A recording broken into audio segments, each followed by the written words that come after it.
Bienvenue sur le plateau de la matinale de ce mercredi 16 novembre. Nous avons une bonne vingtaine de minutes pour faire ensemble le point sur l'actu 100% Vendée de ce début de journée et de ce milieu de semaine un petit peu pluvieux. C'est ce que nous allons voir dans quelques instants. Une sorte de matinale des solutions. Tiens, justement, oui, ce matin, je m'explique. Face aux factures d'électricité qui grimpent, eh bien, vous allez voir notamment que Sud Vendée Littoral a décidé de proposer à ses habitants un petit boîtier pour suivre ses consommations en temps réel et ajuster son budget. Pour pallier le manque de logement aussi, en parallèle des autres initiatives peut-être un peu plus classiques, le département lui développe des colocations pour aider au démarrage dans la vie active. Il y en a à La Roche-sur-Yon, au Poiré-sur-Vie, bientôt à Challans et à Esnay. Et puis le proche forum annuel de l'économie sociale et solidaire à Fontenay-le-Comte vous permettra de voir que l'ESS fait partie de notre quotidien. Coopérative, association, entreprise labellisée.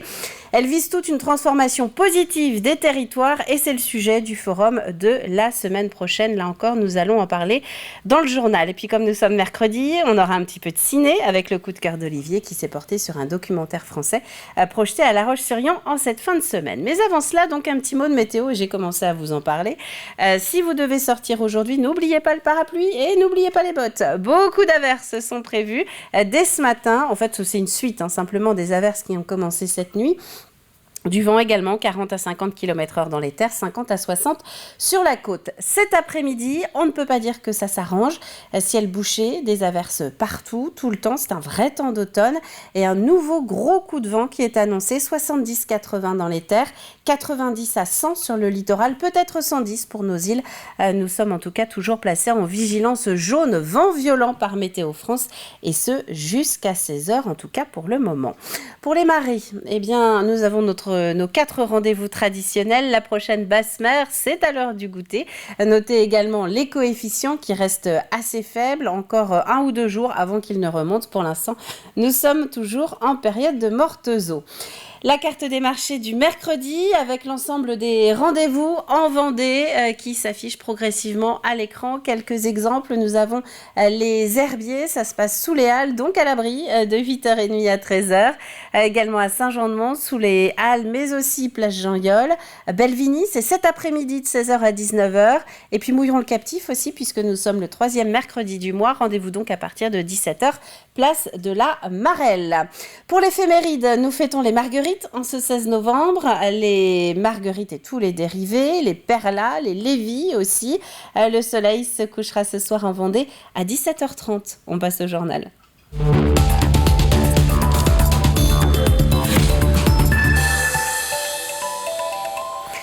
C'est une expérimentation que Sud Vendée Littoral est la première à lancer dans le département. Une nouvelle manière de suivre ses consommations en électricité à la minute pour qui est équipé d'un smartphone.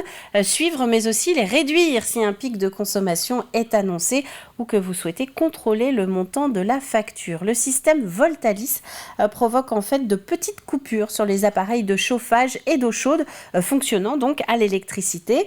Agathe Poulet a assisté à la présentation. Regardez. À l'approche de l'hiver, ce petit boîtier révolutionnaire pourrait bien vous faire des économies sur votre chauffage électrique. Conçu par Voltalis, ce dispositif connecté permet de programmer et de suivre la consommation d'énergie tout en limitant le gaspillage. L'objectif de l'application va être dans un premier temps de suivre les consommations. Donc là, par exemple, on peut voir que sur le mois actuel, la personne a dépensé 110 € sur les 204 € qu'elle avait prévu de consommer. Donc là, on a la répartition par usage, donc de voir par exemple le chauffage, ce que ça a pu générer, et de se comparer en fait par rapport à l'année dernière, d'avoir un comparatif. Installé en 2h30 derrière les radiateurs, ce dispositif éco-citoyen permettra de donner des moyens d'action aux ménages pour réduire jusqu'à 15% leur facture d'électricité. On va réduire les consommations de chauffage pendant 10 minutes.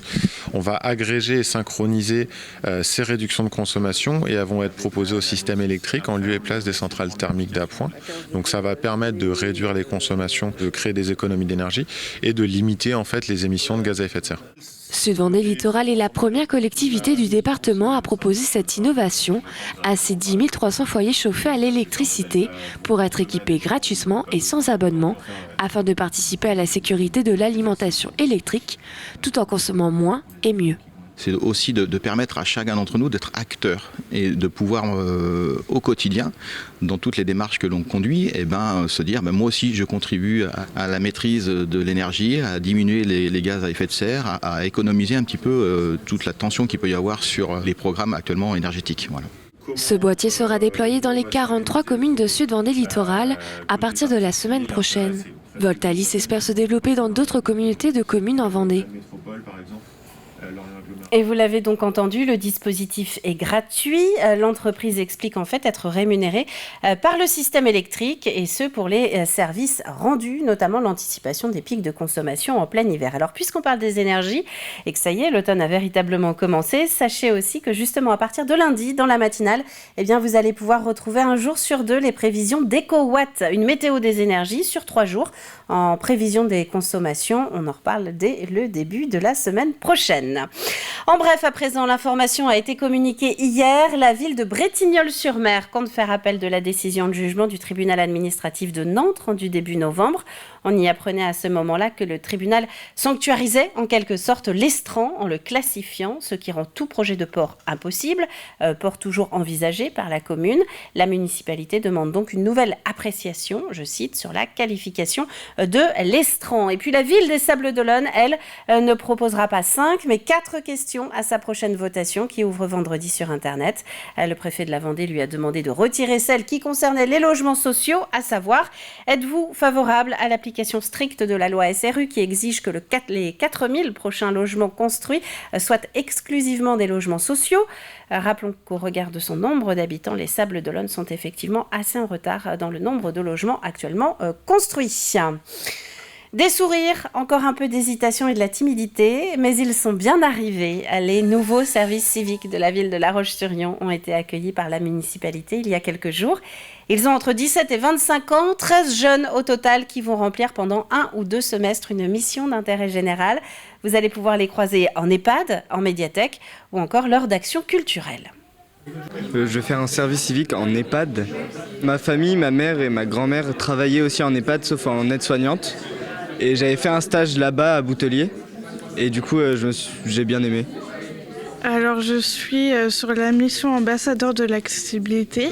Ça consiste à, sensibiliser les commerçants de la ville de La Roche-sur-Yon, du coup, au handicap, à tous les types de handicap et les sensibiliser aussi à l'accessibilité. Une nouvelle piste à présent pour contourner au moins temporairement les difficultés du marché de l'immobilier vendéen. Vendée Habitat propose des colocations dans les communes où la demande des entreprises en main-d'œuvre est particulièrement forte. C'est un moyen supplémentaire d'attirer de nouveaux salariés, des candidats qui annulent parfois leur installation en Vendée, faute de trouver un logement. Pour le moment, il existe ces colocations à La Roche-sur-Yon et au Poiré-sur-Vie. Devraient suivre Châlons et Esnay.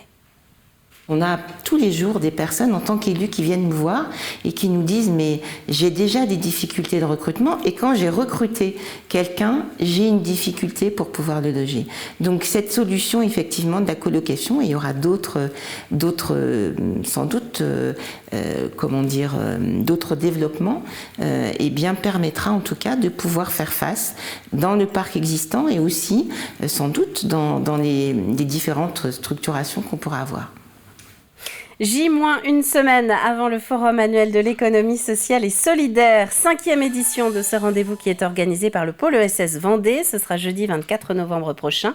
Une journée de conférences et d'ateliers autour de l'économie circulaire, des mobilités ou encore de la RSE, la responsabilité sociétale des entreprises. On parle d'entreprendre autrement, puisque ce sont des structures ou des personnes qui se sont lancées dans une activité qui est donc respectueuse de l'humain et de la planète. Et c'est souvent des projets collectifs dans lesquels les membres ont toute leur place pour prendre part aux décisions. C'est quelque chose qui existe depuis très longtemps, qui est mal connu, qui a souvent une perception assez fausse, c'est-à-dire l'impression que c'est réservé à des gens qui ont besoin, qui sont dans le besoin. En fait, non, c'est un secteur qui est très large. Quand on voit les mutuelles qui sont dedans, par exemple, ça sert pour tout le monde. Quand on emmène ses enfants faire du sport, ça concerne les familles aussi, puisque c'est l'économie sociale et solidaire. Quand on est sur des coopératives d'emploi, ça concerne n'importe quelle personne qui exerce un emploi. Donc, non, en fait, l'économie l'économie solidaire, elle est partout dans notre quotidien, mais en fait, elle n'est pas forcément identifiée. Et l'idée du forum, c'est justement de montrer que c'est présent. Voilà, c'est quelque chose qui nous concerne tous. Avec Laura Kunchinabe, que vous pouvez notamment revoir à la demande sur notre site internet, puisqu'elle était l'invitée de la matinale de ce mercredi. Une séance de cinéma pas tout à fait comme les autres. Dimanche dernier, au Sables d'Olonne, le Lions Club organisait la projection d'une avant-première pour récolter des fonds en faveur de la paracycliste Heidi Gauguin. La Mayonnaise a 17 ans, elle est amputée d'une main et elle est double championne de France de paracyclisme. L'idée, c'est de l'accompagner dans l'achat d'un nouveau vélo adapté qui lui permettrait de prétendre au JO de 2024. Colline Davy. Un film sur le handisport pour financer le vélo d'une championne paracycliste, c'est l'idée du Lions Club des Sables d'Olonne. Touché de près ou de loin, le public était au rendez-vous pour la bonne cause.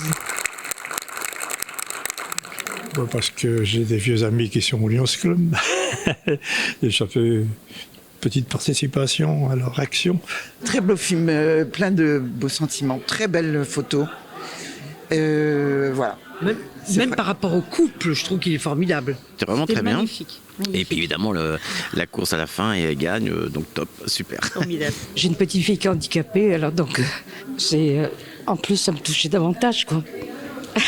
Tempête, c'est l'histoire d'une jeune fille au destin brisé par un cheval qui va tout faire pour réaliser son rêve, devenir jockey. Les fonds récoltés par le Lions Club serviront à réaliser un autre rêve, celui d'Heidi Gauguin, jeune championne qui souhaite participer au JO 2024. Le film est basé sur le handicap sportif, donc au soutien d'une jeune paralympique cycliste. On lui a déjà financé l'achat d'un vélo, adapté à son handicap puisqu'elle n'a qu'une main. Et donc elle a déjà remporté des courses sur circuit grâce à ce vélo. Donc on continue à la soutenir. Et ce soutien n'est qu'une partie d'une action plus globale. On a en fait une image, une carte d'identité, on va dire mondiale, avec 5 causes mondiales. Donc la faim, la vue, le diabète, l'environnement et la jeunesse. Et nous, sur le plan local, on œuvre aussi pour les handicaps. Chaque année, le président a une action, on va dire phare, un projet de club, une carte d'identité du club. Et cette année, notre président Franck Chadeau a décidé d'axer principalement nos causes sur le handicap sportif.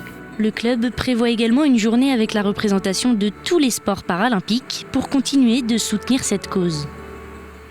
Et puis nous avons commencé à en parler hier, nous sommes en plein Tech Élevage, le salon vendéen de l'agriculture, édition anniversaire d'ailleurs en 2022, puisque c'est la 10e édition.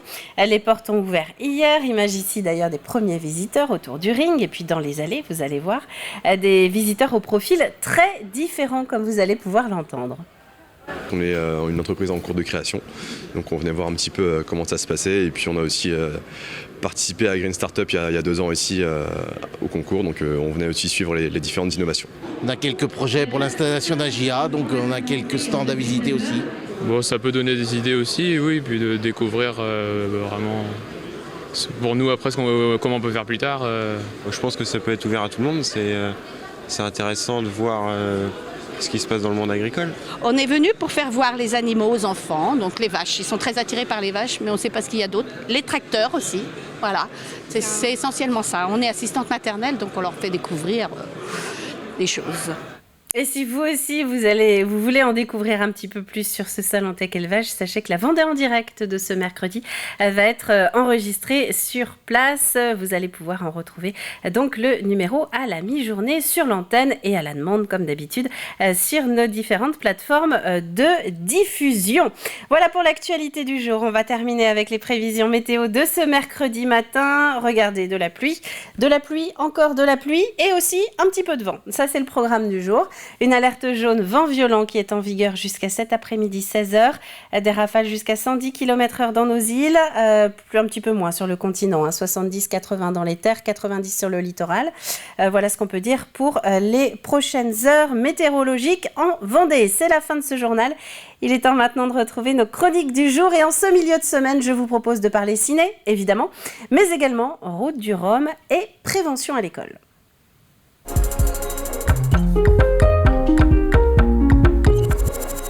Et oui, prévention à l'école, puisque jeudi dernier avait lieu la journée nationale de lutte contre le harcèlement scolaire. Une journée pour dénoncer, peut-être encore un petit peu plus fort que les autres jours, ce phénomène. Et il y a plusieurs dispositifs qui ont été mis en place en Vendée. Regardez cet exemple du côté des Sarres-en-Bocage.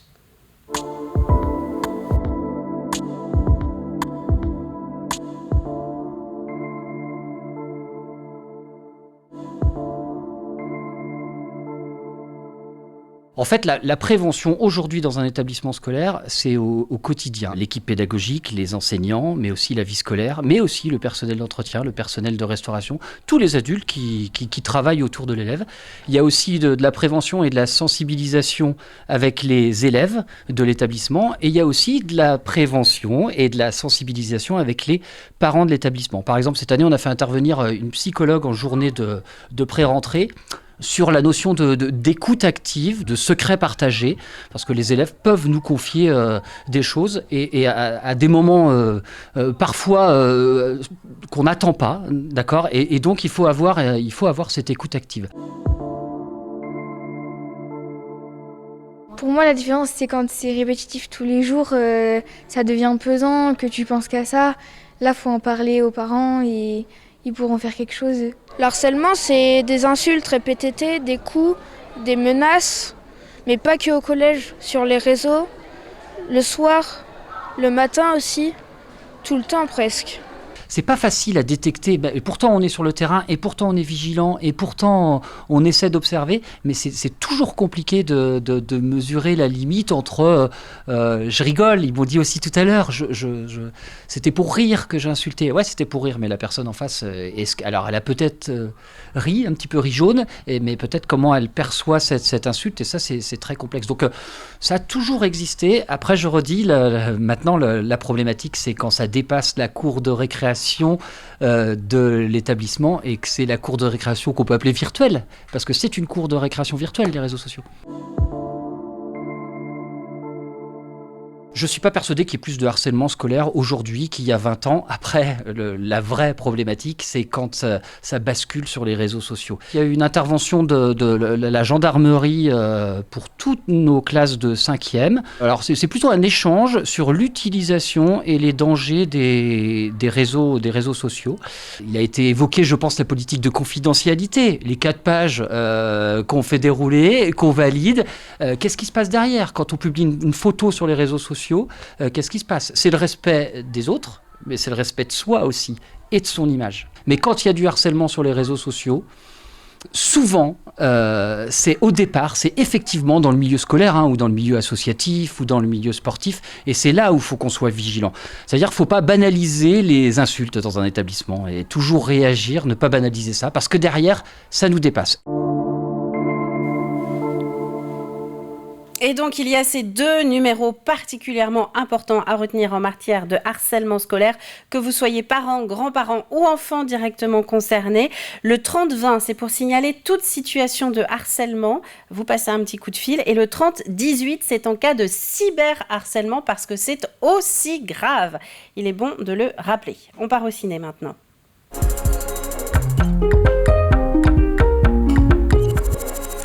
Avec un documentaire qui a été choisi cette semaine par Olivier, il propose de vous intéresser au parcours de Cédric Héroux. Cédric, c'est un agriculteur du sud de la France. Il est accusé du délit de solidarité. Libre, c'est le titre du documentaire, est à découvrir notamment à La Roche-sur-Yon. Regardez.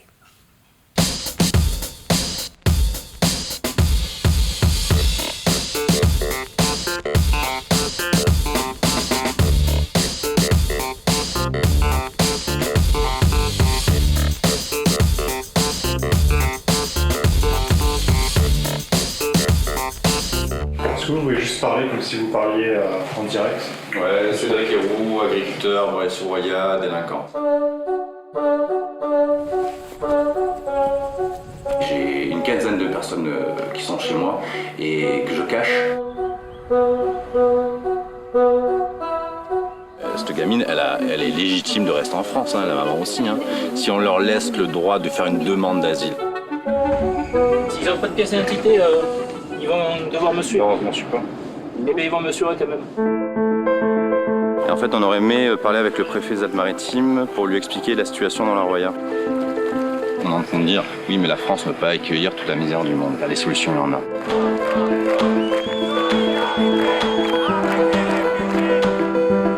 C'est des gens qui ont des droits, parce qu'ils sont sur le sol français, donc qui doivent être pris en charge par l'État. Bonjour à la police maintenant, allez. J'avais confiance en la justice. Je pensais que la justice était indépendante et on a la preuve que non. Ayez confiance, parce que nous défendons la vie, nous défendons des gens. C'est là-dedans la liberté pour moi. Et moi j'ai envie de continuer d'être libre. Je demande d'asile la France. Moi c'est des histoires personnelles. Ils peuvent me faire ce qu'ils veulent, je continuerai, je ne m'arrêterai pas. Et ce sera à vous à prendre le relais, à venir chez moi, que ça continue. Et Libre, c'est donc un documentaire à découvrir en fin de semaine au Concorde à La Roche-sur-Yon. On met le cap sur la Guadeloupe maintenant.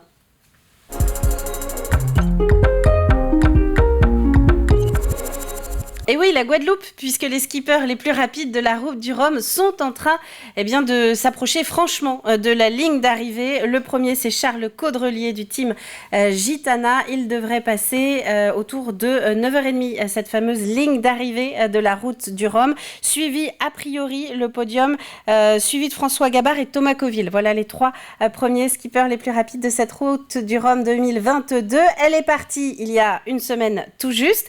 Et justement, les caméras de Planète Bleue était à Saint-Malo sur le village départ. Regardez. Il était 14h15 le mercredi 9 novembre quand les skippers de la route du Rhum ont franchi la ligne de départ. Un départ reporté de 3 jours pour cause de mauvaise météo. Malgré cela, 138 voiliers ont pris la mer, un record de participation pour cette 12e édition. Le record à battre est celui de Francis Joyon qui en 2018 était arrivé en Guadeloupe en 7 jours, 14h, 21 minutes et 47 secondes. 13 jours d'animation, 70 000 m² de surface, le village de cette 12e édition de la Route du Rhum a attiré beaucoup de visiteurs.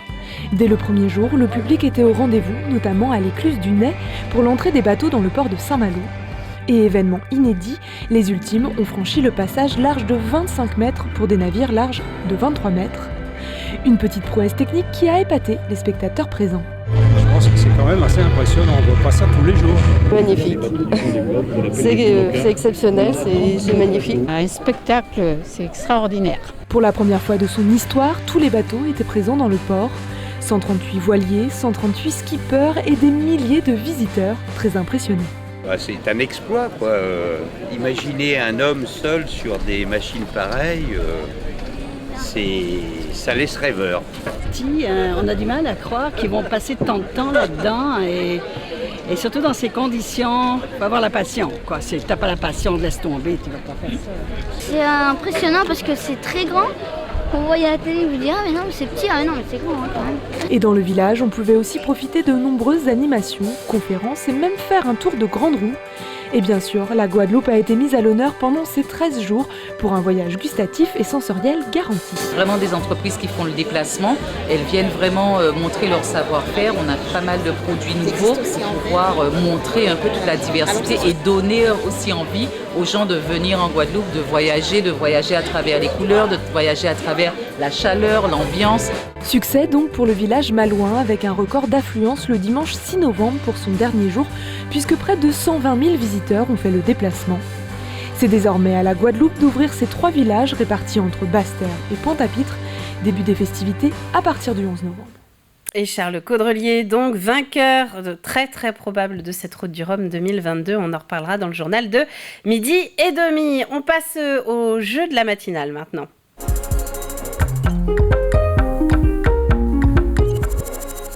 Avec des images qui nous permettent de nous balader un petit peu cette semaine, puisque la question elle est à la fois historique et géographique, mais 100% vendéenne évidemment.